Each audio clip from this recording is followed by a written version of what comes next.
All right, so here we are at the pigs, May 7th. It's about 11:30, I believe. We've got the goats moved, the broilers moved, and the pigs, it might be 10:30, I'm not sure. But anyhow, the pigs are coming into the goats' previous paddock. So we're gonna go over here. The seam is in that corner where the nettings meet, so that's where we gotta let them through at. We'll cross this little goat bridge. All right, so nothing's hot. We just got to get the pigs over here.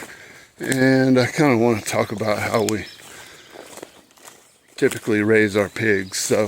So we buy weaned piglets, basically locally from all kinds of different people, really just backyard producers. We typically buy a litter at a time.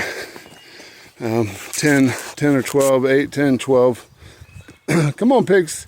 Piggies.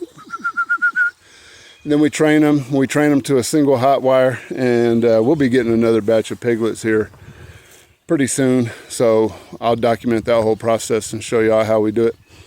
But then after they're trained, usually a week, sometimes 2 weeks that they're in the training pen, we start running them out. And our normal way of doing it is actually at a different property. This is our first time bringing some pigs over here. But our normal way of doing it is actually at our first lease would be run them into a large paddock with a single hot wire, and they'd stay in that paddock anywhere from 1 to 2 weeks.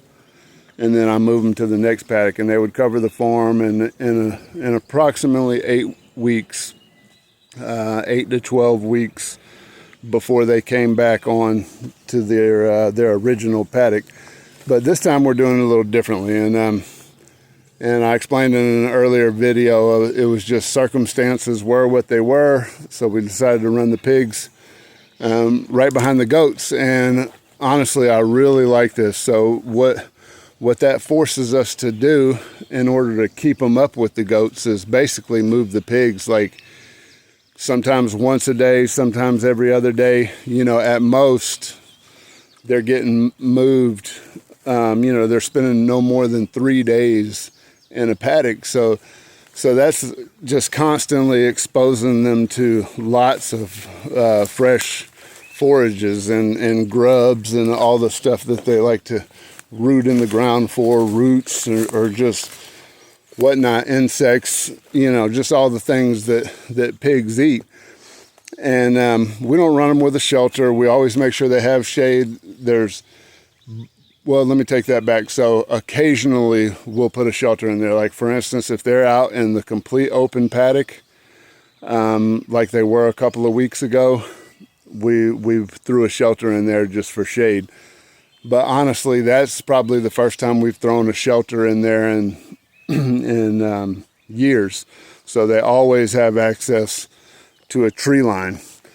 Come on, piggies. Yeah, piggies. I got to get these guys over here. They're quite content. But anyhow, so they're not hardly eating any feed. I mean, we give them the cracked eggs that we harvest, or unsellable eggs. And then they forage, and they get a little bit of grain, but not even every day. So we do feed them the non-GMO, no corn, no soy, swine feed from Tucker Milling. But like right now, these guys they go on the 13th, so that really they only have 5 more days. And for the past month, I mean, they've essentially eaten no feed. I mean, it's pretty amazing. So we really do like this system, and we probably will continue to try and keep the pigs right behind the goats, especially since the goats are running on marginal land anyway. So yeah, they're just over there rooting. They don't even care that it's time to move. So, yip piggies, yip piggies, yip piggies, yip piggies. Come on, piggies.